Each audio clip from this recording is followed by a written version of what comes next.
million pounds of thrust on Falcon 9, taking Crew 7 to the International Space Station, now traveling almost 300 miles per hour.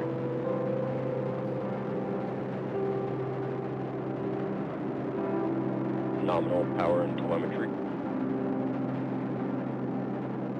We are just about T plus 45 seconds into the 7th rotational crew mission on board Dragon and Falcon 9, and right now the vehicle is throttling down to help us pass through the period of maximum dynamic pressure.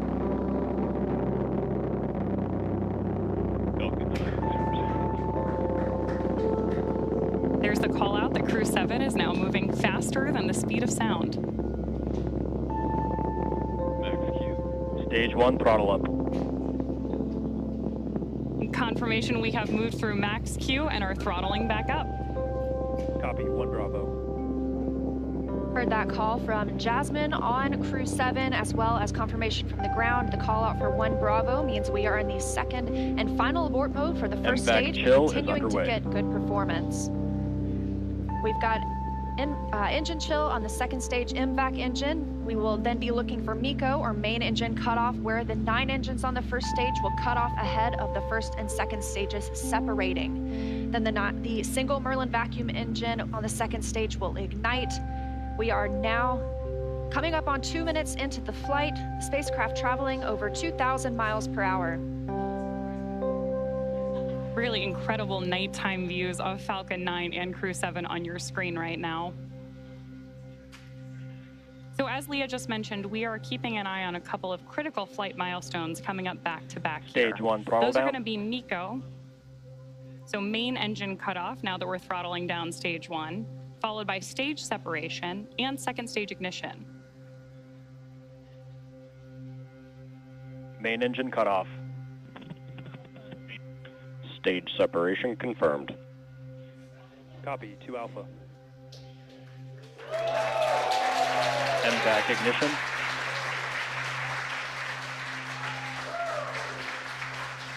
So there you heard and saw MECO, stage sep, and hopefully you heard Jasmine call out for the 2 Alpha abort mode just before second stage ignition. And of course, this is the second stage, powering Dragon on its flight, now traveling almost 4,000 miles per hour. Over 3 minutes since launch, the second stage will continue to power the spacecraft, and our first look at the crew inside.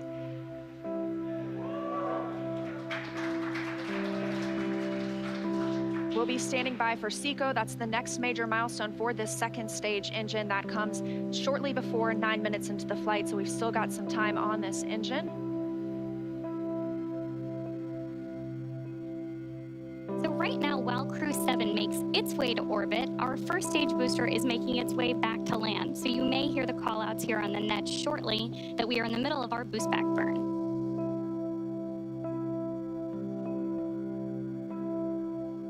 Right now, stage 1 is coasting. Dragon, SpaceX, trajectory nominal. Good call-outs there that Dragon is on the right track. And confirmation from Commander Jasmine McBelly. Continuing to see good performance on this lone Merlin vacuum engine on the stage. Also, as we've heard, nominal trajectory. That's the guidance, navigation, and control officer here at SpaceX stating that we are on the correct path. Dragon's pointed in the right direction. The second stage continues firing until, like we mentioned, second stage engine cutoff at about 8 minutes and 50 seconds into the flight. Right now, we are 4 minutes and 30 seconds since our on-time liftoff, now traveling at 5,000 miles per hour. This single Merlin vacuum engine can provide over 220,000 pounds of thrust in the vacuum of space, doing its job to take our crew to the International Space Station today. Dragon, SpaceX, trajectory nominal. More good news from Mission Control.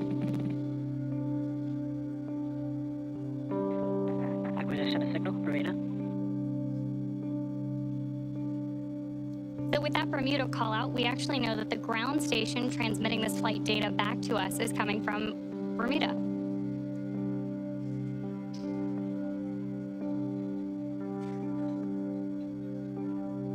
Crew is currently pulling a little more than 1 G as the second stage engine continues to propel their flight. Continuing to hear good calls to the crew, now 5 minutes and 30 seconds into the flight, traveling at 6,400 miles per hour. Again, we will continue to see this second stage fire for about 3 more minutes. Shortly after second stage engine cutoff, we will see it separate from Dragon, which will continue its journey.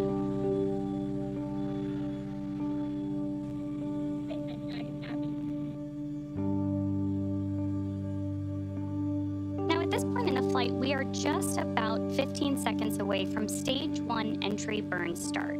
At this point, the center engine on Falcon 9 will be lit for just about 10 seconds to help us slow the vehicle down as it re-enters the Earth's atmosphere.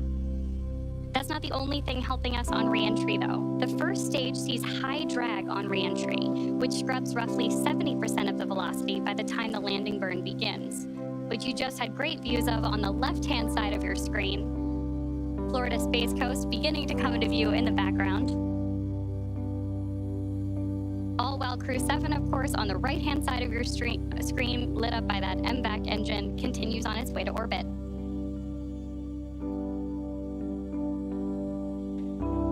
We are now coming up on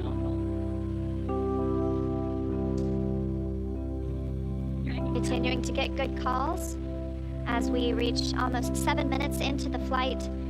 Crew traveling at 9,400 miles per hour. Again, we still have about 1 minute, 45 seconds left with the second stage propelling the crew.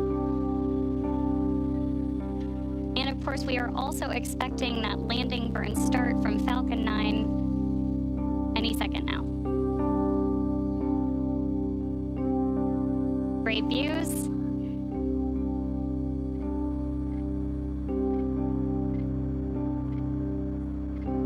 Stage 2 FTSO saved.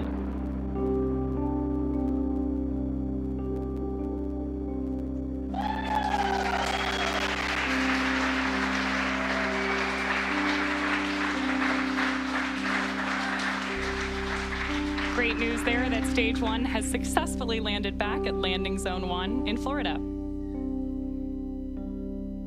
And Stage 2 continues to propel Dragon and our Crew 7 crew members. We now are coming up on SECO, second stage engine cutoff. Again, looking at that about 8 minutes and 50 seconds into the flight. Everything continues as planned today, now traveling over 13,000 miles per hour. Again, we're looking for eventually a good orbital insertion at which we'll be traveling. Good calls here at Mission Control in Hawthorne.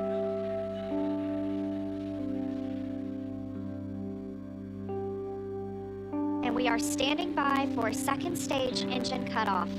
Copy, Shannon. Heard that call for Shannon. That is the call out for Shannon, Ireland, the final abort zone.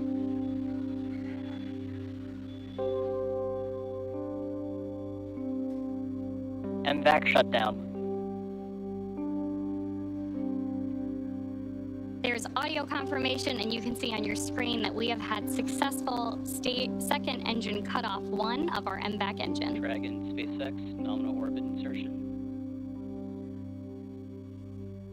Dragon. And good news there that Crew 7. Nominal orbital insertion. Dragon, SpaceX. Awesome to hear. Disarmed.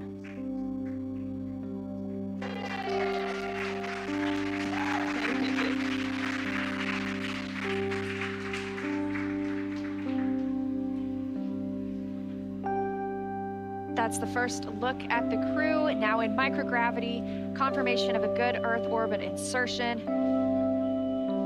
We are now coming up on 10 minutes into the flight. Of course, we saw second stage engine cutoff, and you're actually getting a look at their zero-G indicator there.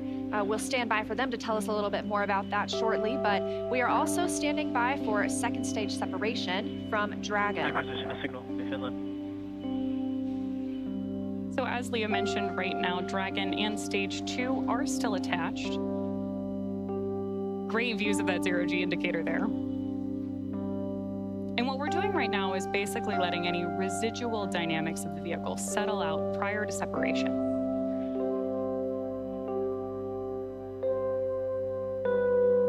We are expecting that separation event in probably about 90 seconds. Crew looks like they're having a great time up in space, too. And as we stand by for that separation, shortly thereafter, we'll be looking for the nose cone to begin deploying. That command will be sent, and we'll see it open shortly after. We'll need the nose cone to open to expose those forward bulkhead thrusters, as well as the docking mechanism with which they will use to link up with the International Space Station. After their ride, it's almost 30 hours long.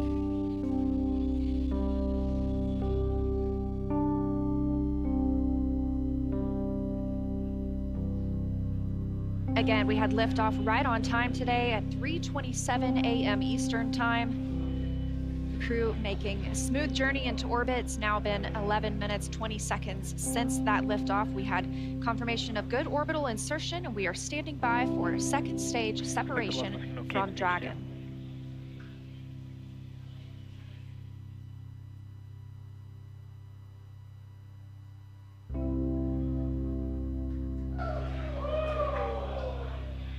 Great views of mission control here in Hawthorne, California.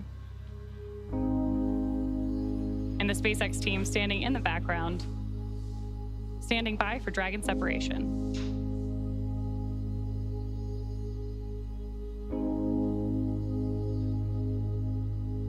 Of course, you also have continued telemetry readouts from Dragon and Stage 2 in the bottom left-hand corner of your screen.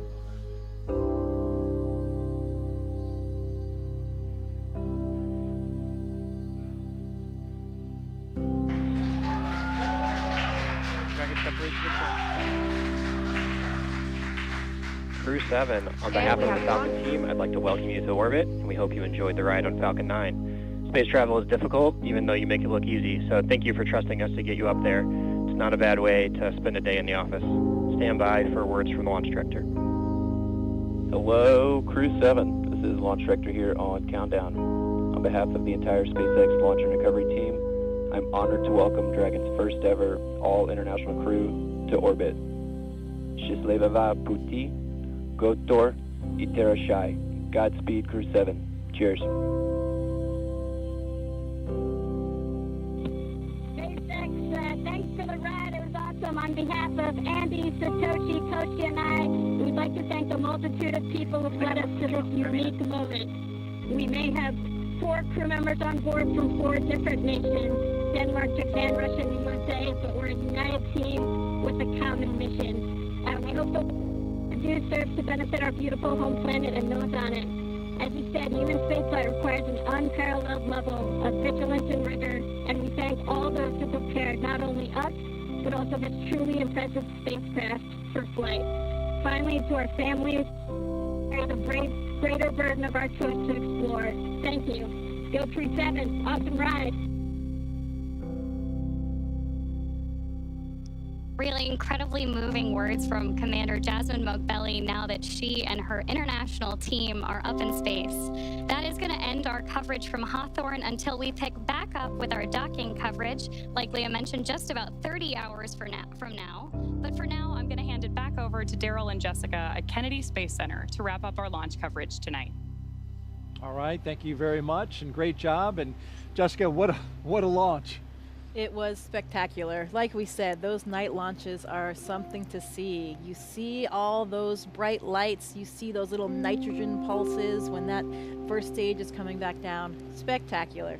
Phenomenal roar, the thunder, you could feel it in your chest. And then of course the booster came back and landed, and that was some extra pop. Pretty impressive all around. Sights, sounds, and even those feelings. That's new, of course, to Crew, to NASA Crew, is bringing the booster back. NASA decided they have a lot of prop margin, propellant that is, and so they burn the first stage a little less and the second stage a little more. It allows them to bring the first stage back and back to land, which is good to see. And so you saw the zero-G indicator floating around. Tell us what it was. I did. Well, that, Daryl, was a 3-toed sloth. Important distinction, not a 2-toed sloth. Oh, really? Yeah, so apparently this is one of Andy's kids' favorite animals. And as a family, they were even fortunate enough to see one in the wild in Costa Rica last Christmas when they were on vacation. So it was all kind of fate leading up to this, I think. About that. This is Andy Mogensen. Andy Mogensen, the pilot. That's correct. That's right. And I guess his family calls him the slowest person in the world. So another reason why this three-toed sloth had such meaning for all of them. Well, that actual sloth in the capsule looked like it was moving slow as well, but he's got an excuse. You know, we have a saying in space, and it's often true. Slow is smooth, smooth is fast. And when you rush too much, especially in space, doing a spacewalk or anything that you're doing, you get in trouble. So slow is smooth, and smooth is fast. Wise words from our veteran space flyer, Jessica Meyer. Sorry, it's early. Hey, we got some social questions. Let's take a few. You don't mind? Absolutely. All right.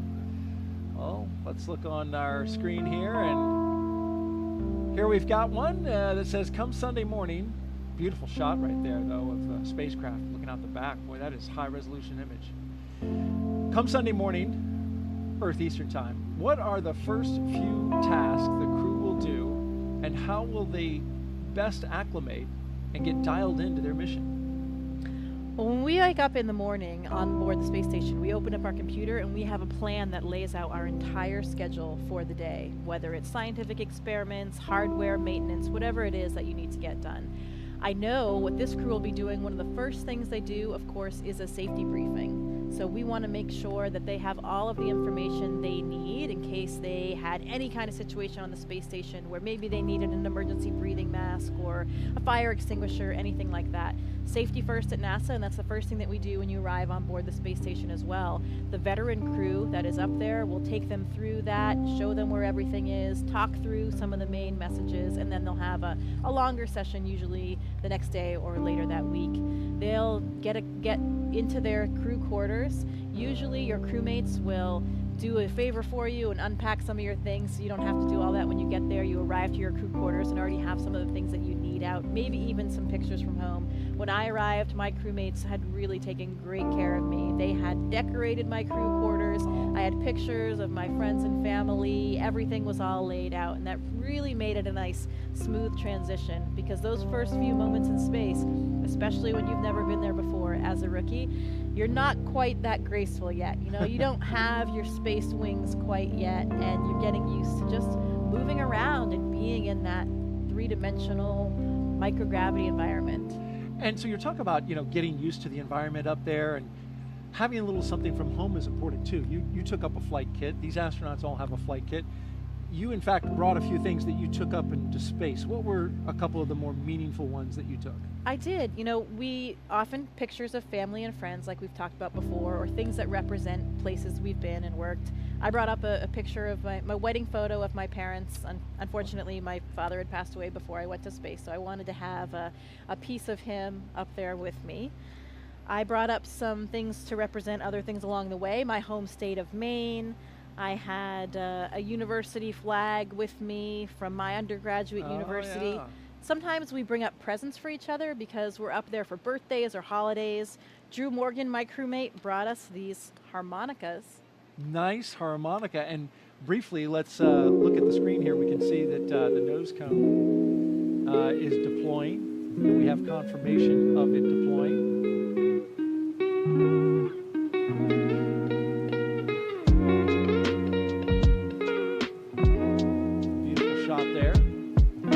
The nose cone has to deploy in order for Dragon to connect up to the International Space Station. And once this clears out of the way, it is quite a view.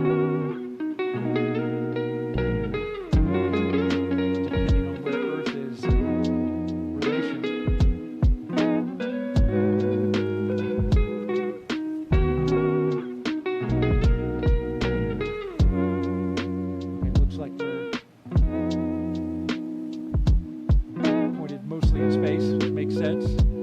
You get an Earth view. There's a lot of space in space. There is. There certainly is indeed. And then what else? Well, my one item that I brought that was my personal kind of selfish item that wasn't for anybody else was my panda. This is Pandemonium. I've had him since I was was 5 years old. So Pandemonium. he made his way to space with me as well. And we saw a lot of stuffed animals floating with these zero-G indicators. We saw that three-toed sloth, but Pandemonium was up there floating in all of his glory as well. And you know, these are all just things that remind us of home and really help us share the mission with everybody back home. All of these places and things that have meant something to us along the way, because we did not get there alone. We got there with the support of so many people that helped us. And this mission is for everyone. It's really for all of humankind. So hopefully they can all share in. Absolutely. And thank you for sharing your flight kit with us. This is especially, I mean, this is a 40-year-old tour. 41 now, yeah. That's great. He's been around the block. He just said he wants to go back to space. He does want to go, but we all want to go back to space. So hopefully he'll have another opportunity. We just got confirmation that nose cone is fully deployed. And so Dragon is on its way to the International Space Station. Now, a member of Crew 7 will kick off a major study that will give us a comprehensive look at how the human body is affected by time and space. Let's bring in now NASA's Jasmine Hopkins for more. As we saw this morning, the Commercial Crew program launches astronauts from American soil, and this enables NASA's human research on the International Space Station. Joining us now to talk more about that is Kurt Costello, ISS Chief Program Scientist. Thank you for joining us, Kurt. Thanks, Jasmine. It's great to be here this morning. We are glad to have you here. So how does the Commercial Crew program better enable NASA's human research? So the Commercial Crew program has enabled us to launch again from U.S. soil. And what that means is a lot of our sensitive science that needs to be loaded within the last few hours before we launch can now be quickly transported from our labs here at KSC to the vehicle on the launch pad. So this enables us a late load capability that allows us to get our samples, critical samples, onto the vehicles.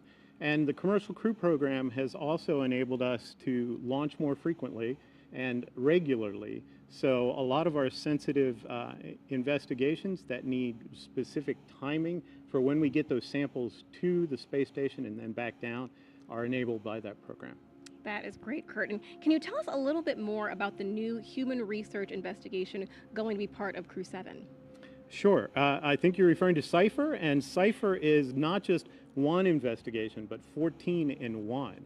And what it is really setting out to do is to help us understand whether we have risks from my wife. to humans being in space I'm always for longer than 6 the last to leave the house whenever we're going anywhere.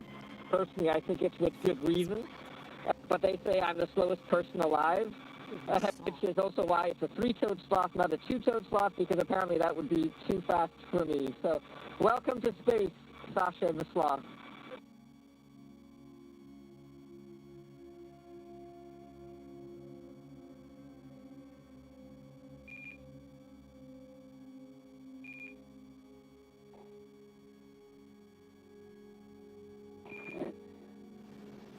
And Dragon, we appreciate the introduction to your zero-G indicator and noting that that is probably officially now the fastest sloth ever.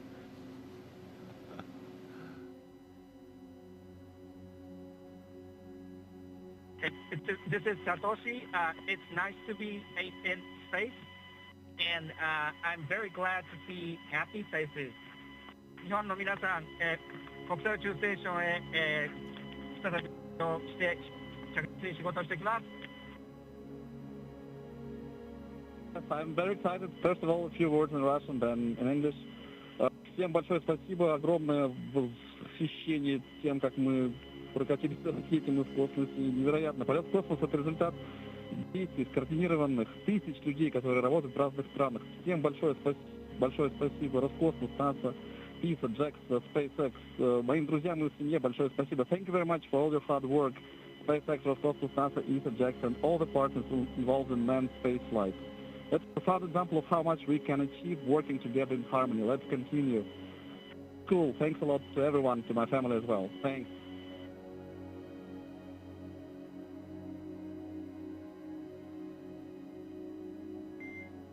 SpaceX copies all. Thank you for the kind words. And Jaws, if you are ready to copy, I do have some upcoming words on the phase burn.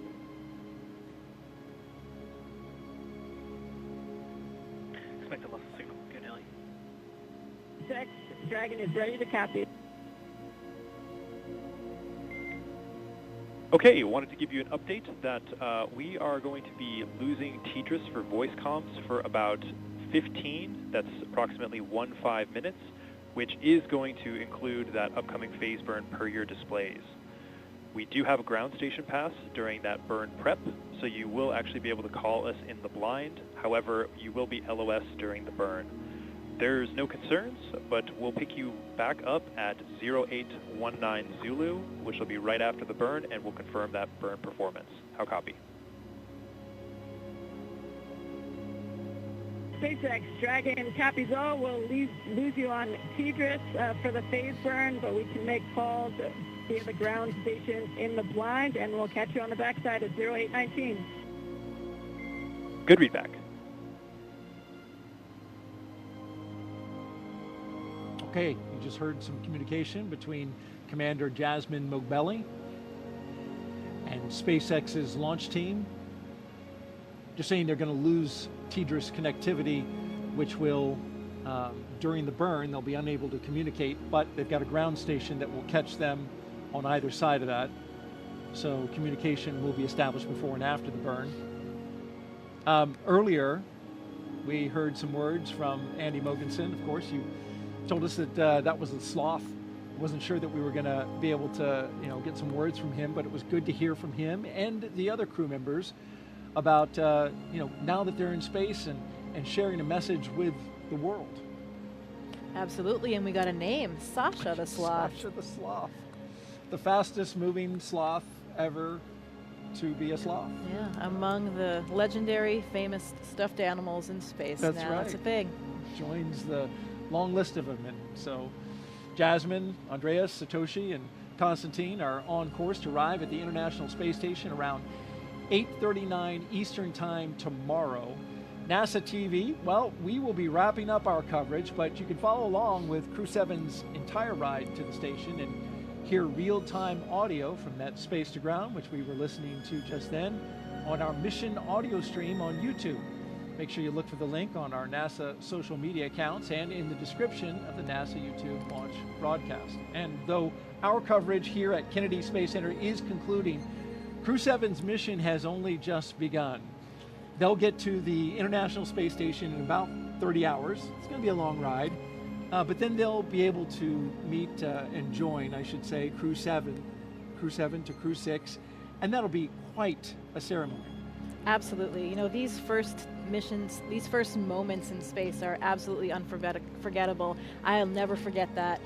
Feeling weightlessness for the first time. You're still strapped in your seat, but everything starts lifting up, your arms, your pencils, anything that was on the floor, the zero-G indicator, everything. And I remember looking across at my crewmate, just sharing those moments and those smiles. I know how happy that crew is right now. I am so excited for them and their mission. It will take a little while, 30 hours, like you said, to get to space station, but they are in space right now, and I know they're enjoying every minute.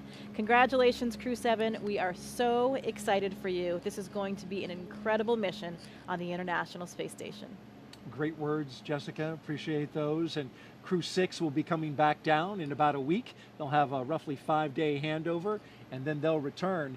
Next up for us is our post-launch news conference scheduled at 5 a.m. Eastern Time on NASA TV. And of course, we'll have live joint coverage of docking and the Crew 7 welcome ceremony starting tomorrow at 6:45 a.m. Eastern Time on NASA TV, as well as SpaceX's YouTube channel.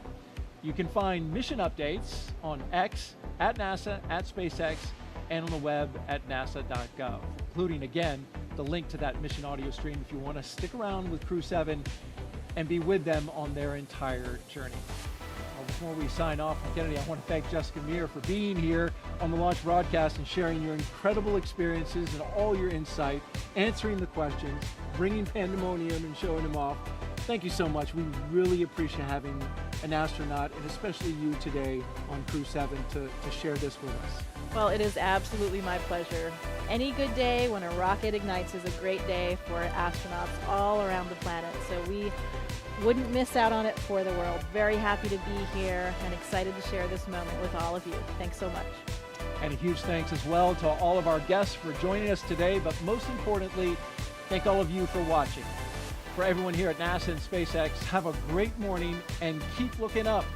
We leave you now with a look back at highlights from suit up to liftoff. So we've got Crew 7, and they are doing their suit checkouts.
you.